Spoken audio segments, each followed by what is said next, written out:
Hello! Oh my god, look at old fucking Freddy YouTuber over here with his amazing flash news stream. Hello to everybody that's watching. This is a Manchester United versus Arsenal preview. This is a live stream, a live recording. So apologies if I go off tangent or random things happen. If you are watching this for the first time and you haven't subscribed, or indeed you're watching this as part of a weekly thing that I do where I do these analysis videos every time United play, please consider subscribing to my YouTube channel. The reason being is because the more YouTube subscribers that I get, the more of a tingly feeling that I get in my penis. So, whatever you want to believe, just click subscribe if you enjoy them. If you don't enjoy them, then go and fuck yourself. Right, let's quickly have a gander at the stream schedule, the shit I'm going to get through. So we're going to talk about the reaction versus the Leipzig game. Preview for the Arsenal match tomorrow, Sunday at, I think it was about 4:30. My starting 11, which is the starting 11 that I would personally pick. And then the predicted starting 11, which is what I think that Solskjaer is going to go with. And then finally, the match prediction. As always, if you agree with me or disagree with me, then by all means, feel free to get involved in the comments. I am more than happy to have a chat with people who are usually more than happy to tell me why I'm full of shit. So, with that in mind, let's crack on. And very quickly have a little chat about the Leipzig game. Holy fucking shit. I wasn't expecting that. Well, do you know what? I don't want to feel like I called it, because I didn't call it. But I did a stream about how United can beat Leipzig. And my main thing was to put pressure on the front three, and it was the stream was entitled "Why Donny van de Beek Should Start," and he did start, and he was the top of that midfield diamond, and he was excellent at constantly pressuring Upamecano and the other Leipzig defenders. So yeah, I mean, I'm not that surprised that we came away with the win, but I am very surprised with the manner of the win. Holy shit, 5-0. It was, and it wasn't like if you look at, for example, the Newcastle game, when we sort of, we won 4-1, but we kind of, there were periods where we were behind, there were periods where we were level, we only really looked great towards the last 10 to 15 minutes of the game. In the Leipzig game, we were completely dominant from start to finish, and it showed. Do you know what I mean? Absolutely fantastic result from United, and I think it should hopefully be the template of how we prepare for matches going forward. Now, for those people that have watched this before or are regulars to this live streaming thing, you will know that I am a massive detractor from the 4-2-3-1 formation that Ole Gunnar Solskjaer seems intent on playing. I don't think it is particularly flexible. I think teams have worked out how to play against it. I think that it served us very well towards the back end of last season, but now with the players that we've got in, I don't think it gets the most out of the players that are in the side. And my big bugbear is when we play that 4-2-3-1 formation. In fact, if you look at the games that we have played it, against Crystal Palace, against Tottenham, against Brighton, against Chelsea, those have been our worst games. It's only, and against the first half of Newcastle, it's only been the games where we've mixed it up, where we've started to look really, really dangerous. So, dead pleased that we won 5-0, incredible result. And credit where credit is due to the manager, Ole Gunnar Solskjaer. I know it's daft, but I'm still not 100% convinced by him. I know, feel free to slate me in the comments. Feel free to tell me why I'm completely wrong. But he has these tactical surprises in him where he has kind of proven his tactical nous against Leipzig and against PSG particularly. But also as well, sometimes he doesn't seem to learn any lessons, reverting back to 4-2-3-1 when it clearly doesn't work, making substitutions too late in the game, weird passive team selections. Do you know what I mean? I felt we'd turned a corner against PSG, and then I saw the Chelsea game and I was like, oh dear God, this is torture. And then I saw the Leipzig game and I thought, oh God, we're back. And I just don't want this Arsenal game to be, similar to Chelsea. So I'm hoping this is a big game for United, by the way. I mean, they're all big games at this moment in time. You know what I mean? The Christmas run-in, which we're coming into now, it can make or break a season. This is a big game for United because Arsenal are not idiots. As much as we'd like to think that they are, and as much as Arsenal have got some fucking massive problems, they can still cause us issues. They have players like Aubameyang that can run a game. They have players like Ceballos and Thomas Partey now as well. They have really good players that are capable of hurting you, and it's not without the someone just subscribed, thank you ever so much, pal. It's not without the realms of possibility that somebody, that a team like Arsenal can beat United. So this is why, for me, it's a really important game, and it's a big chance for United to show that we have learned our lessons. Please, for the love of God, no more of that shitty 4-2-3-1 formation. Oh, fuck! I really hope that that Solskjaer is brave and creative and inventive like he was against PSG, like he was against Leipzig. I think that if we play the formation that played against PSG or the formation that played against Leipzig, we'll have no problems, and we will roll out quite comfortable winners against an Arsenal side that are, in my mind, still figuring themselves out. However, what I'm worried about is whether or not Solskjaer is going to revert to type and play that 4-2-3-1 that doesn't suit us, that doesn't work for us, and that kind of is responsible for some of our worst performances this season. By all means, feel free to let me know in the comments whether or not you agree, whether or not you think I am talking shite, whether or not you think that Ole has proven his credentials, or whether or not you think, like I think, that the jury is kind of still out on him, and whilst he's got some fantastic results in his locker, he's still got something to prove in my eyes, as harsh as that might seem. Right, let's crack on to the starting 11s and things. So the first thing that I'm going to do is I am going to show you how I would like to see United line up. So this would be my predicted my starting 11 of how I would like to see United line up. By all means, feel free to let me know what you think in the chat. There is a chat box for you to get involved. Usually, I have loads of people chatting on this. Today, not so many. It might well be the time that I'm streaming. But if you are watching this at a time when it is not live streamed, then still get involved in the comments. Still let me know what you think, because I'm more than happy to chat with United fans and Arsenal fans if I absolutely have to. So this is how I would personally like to see Manchester United line up tomorrow. I would like to see, I feel sorry in a way for Dean Henderson, and I don't know if anyone else is the same, but he can't get a look in at the moment. He's Dean Henderson is a great goalkeeper and he needs to be given a chance at United. But so far, David De Gea, forget last season, so far he hasn't put a foot wrong. And I can't really question him on that. Aaron O'Rourke says, get Slabhead out of the team and it'd be really good. I think you've got to have him in.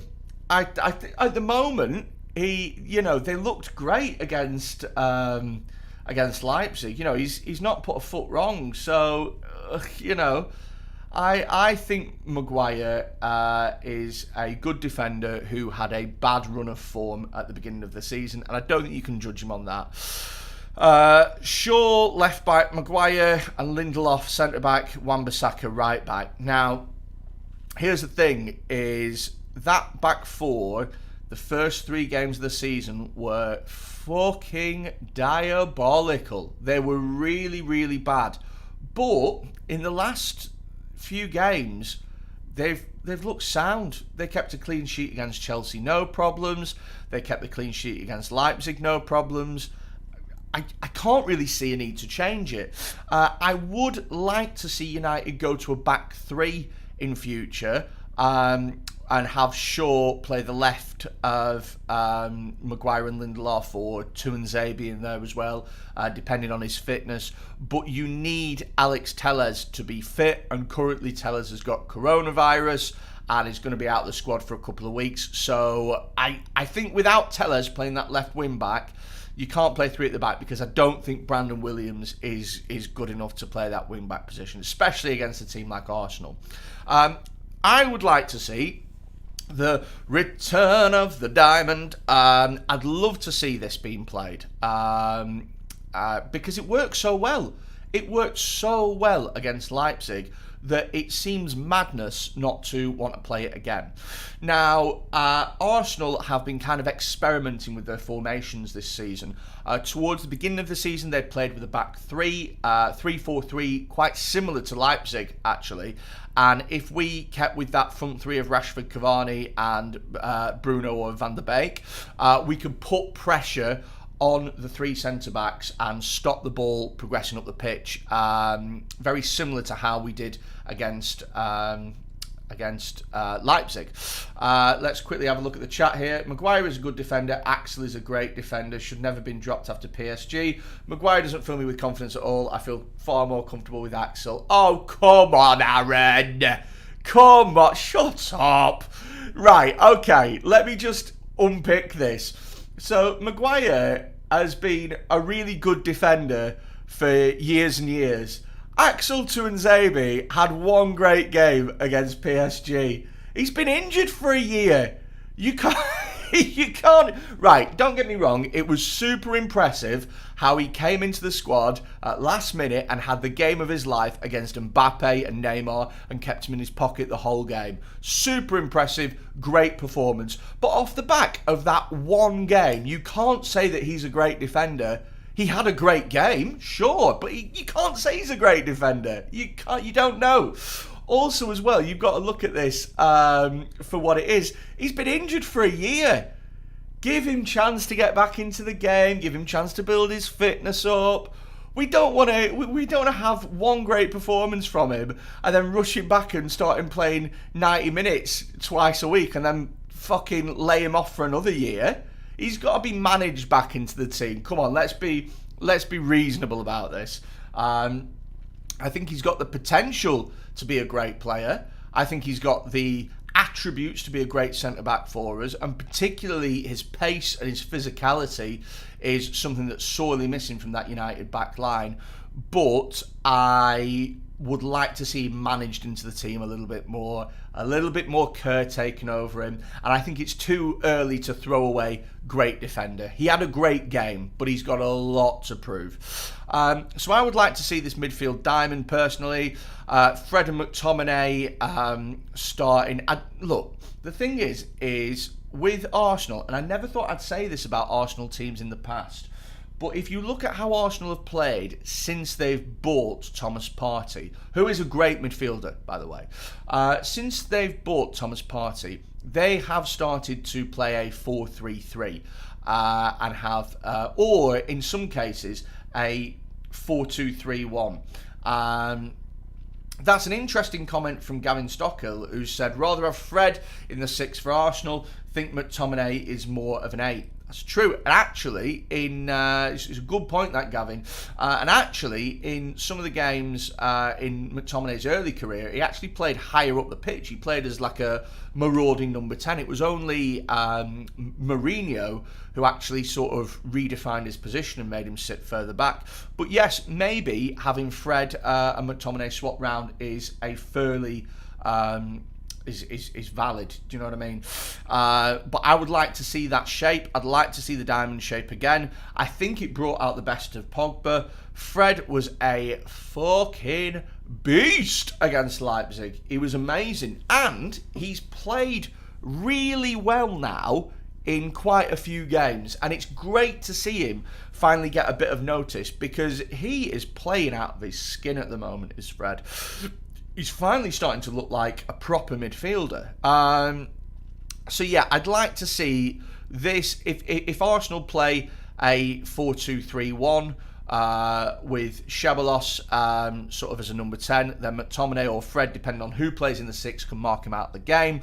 Also, United will maintain a numerical superiority in the centre of the pitch against whichever system Arsenal like to play. If they play a 4-3-3, then whoever's playing the 10 for United, Bruno or Van der Beek, can drop back and form a 4 against 3 scenario in the middle of the park, basically. Or whoever, if they're playing a 4-2-3-1, then again we can use Bruno or Van der Beek to put pressure on Xhaka or on Thomas Partey, and really cause them problems in the middle of the pitch, because that's where we're the strongest, really. I'd like to see, but bear in mind Martial is still suspended for this game. I would like to see Rashford and Cavani up front. I think Cavani is ready to start. He looked fit against Chelsea. He looked strong. He looked sharp. And Rashford, oh my lord, is in the form of his life at the moment. So it's got to be a given that Rashi is going to start. But with this, again, you've got a really strong centre of the team, and I think it works well, this formation, at negating Arsenal's threats. So if you look at Arsenal, they are, they're basically strongest wherever the hell they decide to play Lacazette or Aubameyang. And if we have Aubameyang against Wan-Bissaka can do a job on him, just like he has been doing for the last few weeks. He's in a great run of form at the moment, Wan-Bissaka, after a pretty dismal start to the season. And so I would back this formation to go out and get a result. And I think that if we maintain that shape and that numerical superiority in the middle of the park, I can't see us getting beat. Aaron O'Rourke has said no Mason.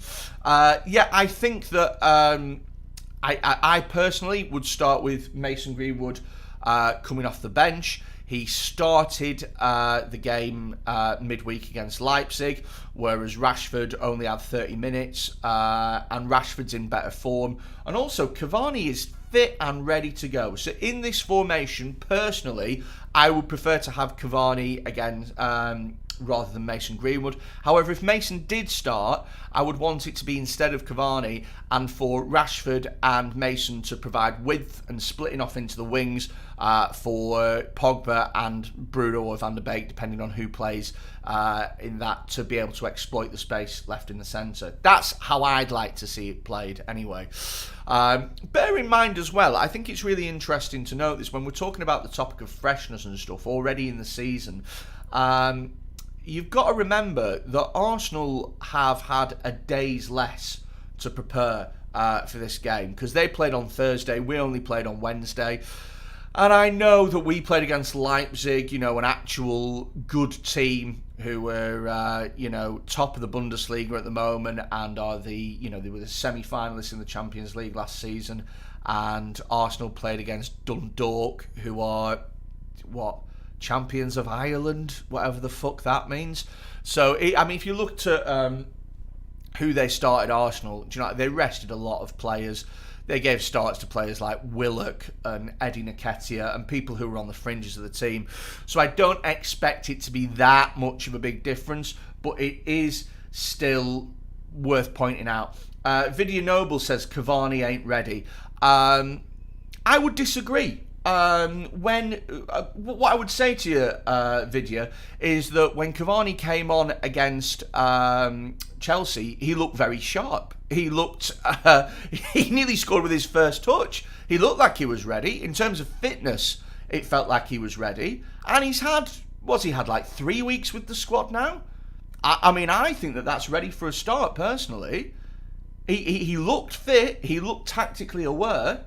I don't know what we're waiting for. And with something like this, where this formation is geared around putting pressure on those fullbacks and winning the ball high up the pitch. And with something like that, Cavani is an excellent pressing forward. He's better than Greenwood at pressing and winning the ball back and putting a lot of pressure high up the pitch on Arsenal's defence. And bear in mind, Arsenal's defence is where they are shittest.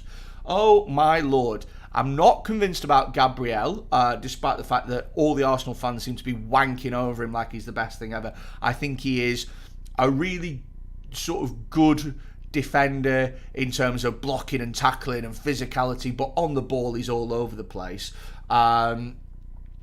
But David Luiz as well does not like being pressured on the ball. And if we go straight up and start winning these balls, and really try and win the balls high up the pitch, I think we're going to cause problems. Andy Mighty says Cavani almost scored from the first touch and then against Leipzig scored but was a bit offside. Yeah, that's my point as well. I think he's ready. I think he looks ready for me. Does he not look ready to you? Let me know in the chat what you think, whether or not he looks like a player that's ready. For me, Andy says, I like your lineup, spot on. Thank you ever so much, Andy, mate. If you really like it, you can subscribe to the channel, motherfucker. I think we should be playing this diamond. It worked so well against Leipzig that it seems like madness just to throw it away. Also as well, excuse me, coronavirus right there. Also as well, if Arsenal play three at the back, which they did do at the start of the season, it's quite similar to how Leipzig line up. So I don't understand why the same sort of tactics wouldn't go some way into, winning the game again for us. Now, possibly, Arsenal have been setting up in a 4-3-3 or a kind of 4-2-3-1 ever since they bought Thomas Partey because they want to implement him into the team. Sometimes they've been playing with a 4-3-3 with Partey, Xhaka and Ceballos, and sometimes they've had Xhaka and Partey sitting lower and then Ceballos pushing forward almost as a number 10, which is where I think personally you get the best out of him. But yeah, I think that this, regardless of how Arsenal play, whether they play the 4-3-3 or whether they play the 4-2-3-1, I think that it is. I think that this is the formation that will go out and beat them. Vidya Noble's made a really good point. Fair play to you. He said Van der Beek is here since like September the 2nd, but Ole doesn't feel he's ready. Could you expect him to start Cavani? Okay, so what I need to point out to you is that this is not how I think Ole Gunnar Solskjaer will line up. I'm going to do that next. This is how I would play if I was given charge. Now, I think with Van der Beek, it's an interesting one because he's clearly fit to play. And when he comes on, he looks really good. But I don't think he's worked out how to play him with Bruno and Pogba in the side. And I think Bruno is our number one sort of attacking midfielder. And also, I can't see him dropping Pogba. I just can't. Andy Mighty says, 6 years we've been struggling. Why lineup not working? But finally we got it. Two centre defensive midfielders way ahead where Fred can play both role defensive and right midfielder. Yeah, here's the thing, right? And I've said this a million times and I'm going to say it again loud enough for everyone in the back. Playing 4-2-3-1 with Pogba and Matic as the two midfielders in the middle is a fucking nightmare. It's rubbish because Matic As much as I still think he's got something to offer to the team, as much as I still think he's got good performances in him, Matic is immobile. He is incredibly slow and ponderous and out of possession. It's really easy to just bypass him with runners. And Pogba is the same. For a really athletic bloke, he is not great at defensively tracking back. So it is so easy when we play 4-2-3-1 and have Pogba and Matic just for them to just charge runners all the way through and destroy us. And we've seen it time and time again. Now, when we play the 4-2-3-1 with Fred and McTominay, you have two incredibly mobile, physical, tackling centre defensive mids who love disrupting play and tracking back and breaking passages of play up, and it gives our team way more balance. Is Fred and McTominay, are they better players than Pogba and Matic individually? No. Do they provide more balance to the team? Absolutely. So yeah, for me personally, I think that Fred and McTominay now are crucial to how we play. Butterhead says hello. Hello. By the way, people, I do this now. It's becoming a constant thing, and it's getting better every time, these tactical analysis things. So if you're watching it now live, or if you're watching it in the future when it isn't live, sign up and let me know your opinions in the comments. I love chatting to Manchester United fans, and I will still have a chat with you whether or not we are live or whether or not it is, you're watching this tomorrow just before the game, just to get a feel of the game. Butterhead says, I nearly got the RB game right with my 3-0 prediction. You nearly did. I was amazed when we won that game 5-0. Absolutely amazed. And credit to Ole Gunnar Solskjaer for playing a midfield diamond and tactically outclassing one of the best young managers in the world. Video Noble says, do you think with the pace of Arsenal's attack we should probably start Tuanzebe or Maguire, Tuanzebe over Maguire or Lindelof? It's an interesting question. What I would say to that is the pace from Arsenal's attack comes from the wings, and so it would require fullbacks to either not bomb forward and keep the defensive shape, or to essentially do that. So what I would say is the pace isn't going to come from Lacazette through the middle, and if it does, just don't play as high a line. The thing is you don't necessarily need. The only reason you need pacey defenders is because because you are pushing high up the pitch and defending with a high line to squeeze play. If you don't do that, then there's no need for them. If you defend deep, there's no need for pacey defenders because there's no space to run in behind.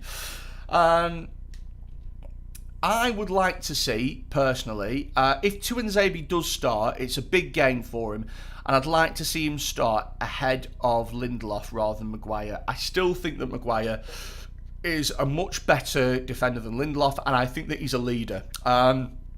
I think that if you watch games, you will see Maguire constantly organising and marshalling the defence. You don't see Lindelof doing that. And I think it's a big ask for Tuanzebe to come in, replace Lindelof, and to marshal the defence in the same way. So if we do start Tuanzebe, it has to be for Lindelof.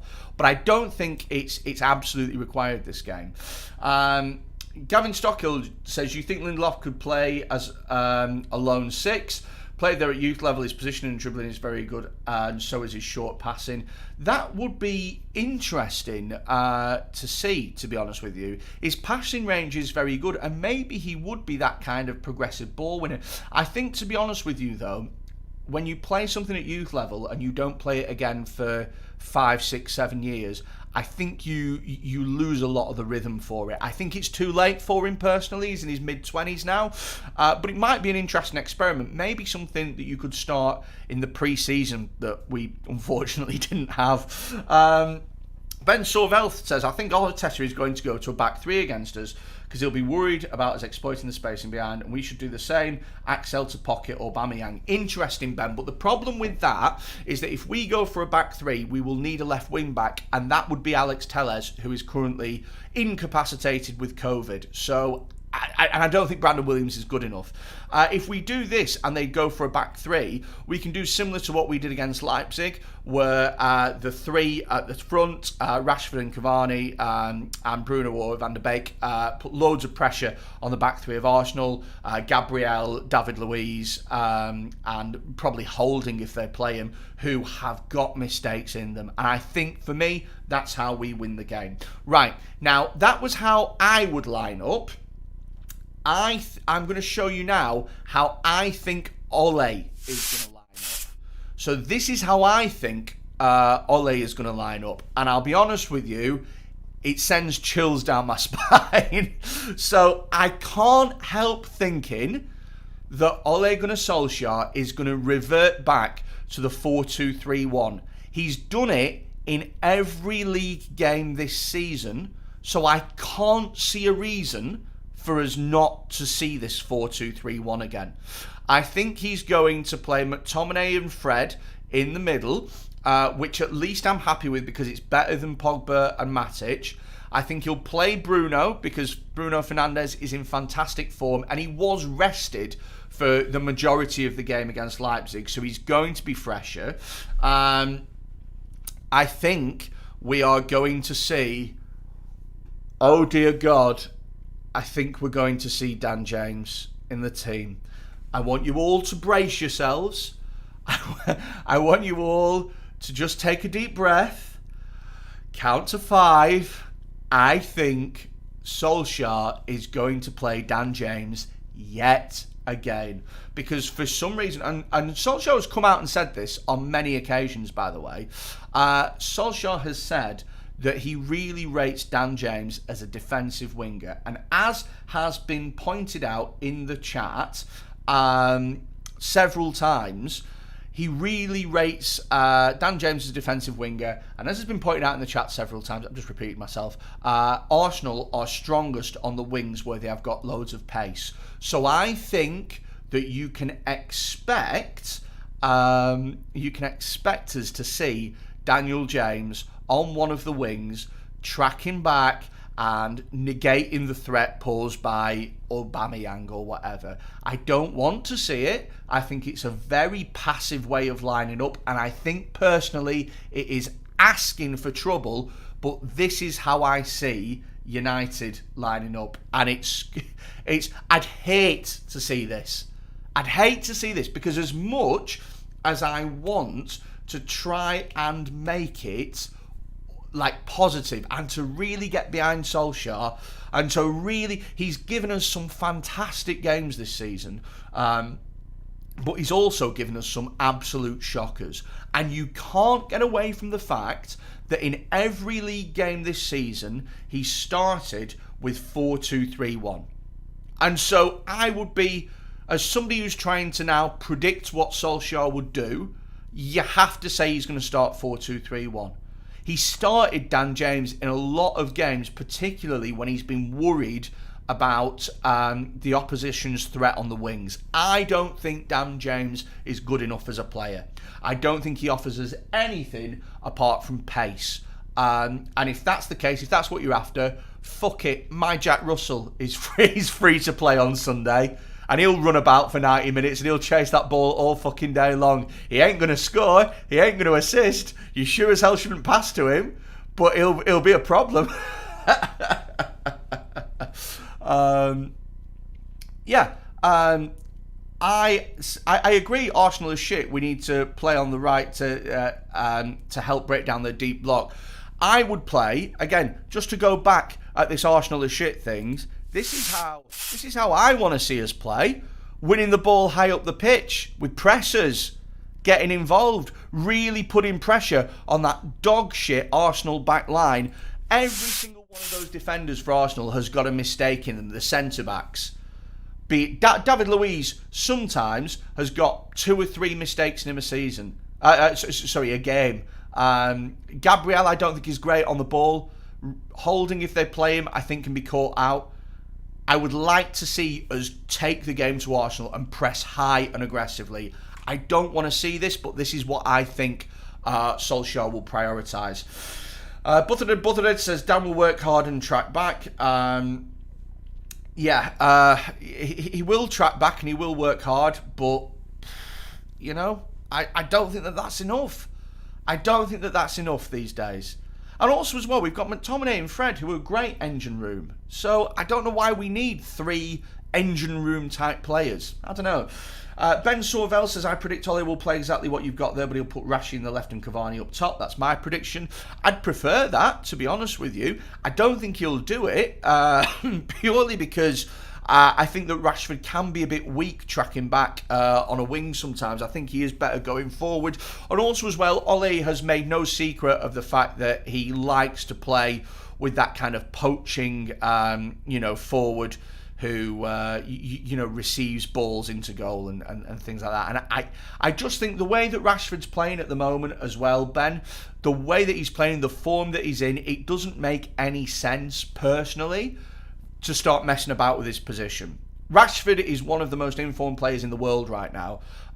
He's an incredible player. Rashford is looking world class, and for me, when you've got a player that's looking world class, you don't stick them out on the wing the next game. You just you try and build the team around them, if anything. Oh my days! Why am I coughing? What's wrong? Paul Boland says, James offers nothing. He's just a waste of a 60-minute substitution. I absolutely agree. But Solskjaer seems to think that he's a good defensive winger and that Arsenal are dangerous at the wings. So I think that he'll play him. Would I play him? Absolutely not. I don't think he's good enough to play for United. But this is how I see Ole working. Let's see here. Vidya says Tuanzebe plays at right back too. He isn't slow. I've not seen him play at right back, but Tuanzebe's got a lot of pace and physicality about him. And if we're debating Tuanzebe's pace and physicality, watch him against PSG, where he literally runs side by side with Mbappe, who's meant to be one of the quickest players in the world, and he keeps up with him stride for stride and just gently eases him off the ball like he isn't even there. Ben Sorvel says, it says he agrees, but I'm telling you that's what Ole's going to do. I want nothing more than the diamond in midfield with split strikers. Me and you, Ben, we want the exact same thing out of life, man. I just hope that Solskjaer has learnt his lesson. It's becoming painful because I look at these results that he's getting, and he's getting fantastic. He's getting fantastic results against great teams, and then he's going back and playing 4-2-3-1, and it's like, mate, I want to love Ole Gunnar Solskjaer so much, but I can only put up with so many times of people just not learning their fucking lessons. Let me know in the chat what you think anyway. Let me know in the chat. And whether or not you are watching this live with me and we're having a chat along, or whether or not you are watching this in the future and the stream has ended and you're just watching it tomorrow, make sure that you subscribe to the channel, because I do these videos all the time and they are kind of fun, I suppose. And also as well, make sure that you let me know what you think, because even if you're watching this later on in the day and the stream's ended, I still chat with people and get involved in the comments. I love talking tactics. So yeah, this is what I think we are going to look like, and I find it worrying. I hope that he plays the diamond midfield. I hope that he plays like this, where we are going to maintain a numerical superiority in the centre of the park, and we are going to be putting pressure on Arsenal's centre-backs, which is where they are weakest and most prone to mistakes. I don't think Van de Beek will start, although I would love to see him start. In the big games, he tends to trust Bruno Fernandes more, and Fernandes is playing really well at the moment, so I can't see why he'd change that. Vidya says Diamond is the way to go. We don't have proper wingers, players crossing in.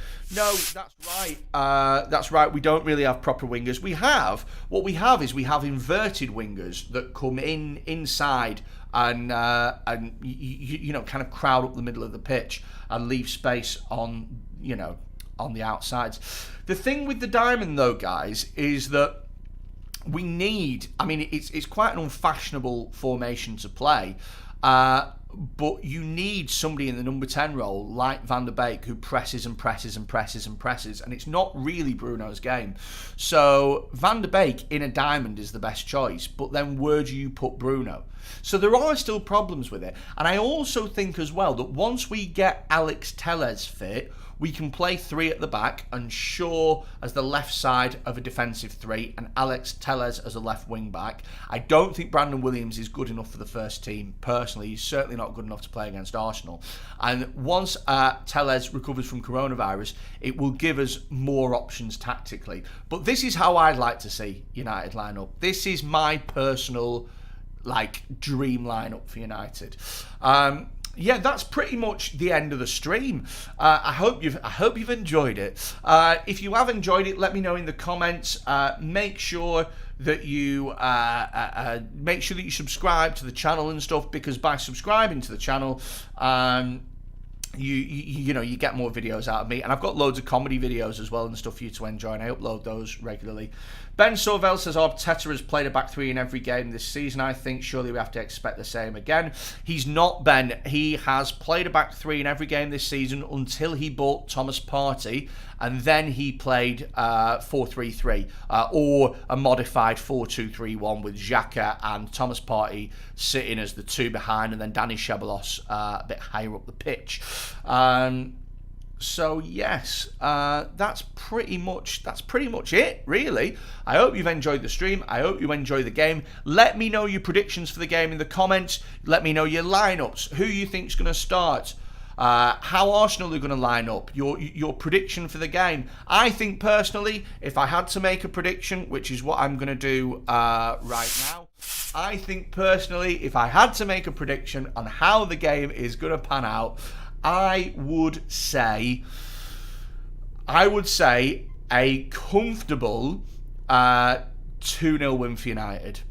I honestly believe that United, if you look at the two teams between United and Arsenal, and I'm probably going to regret saying this, but I don't give a shit.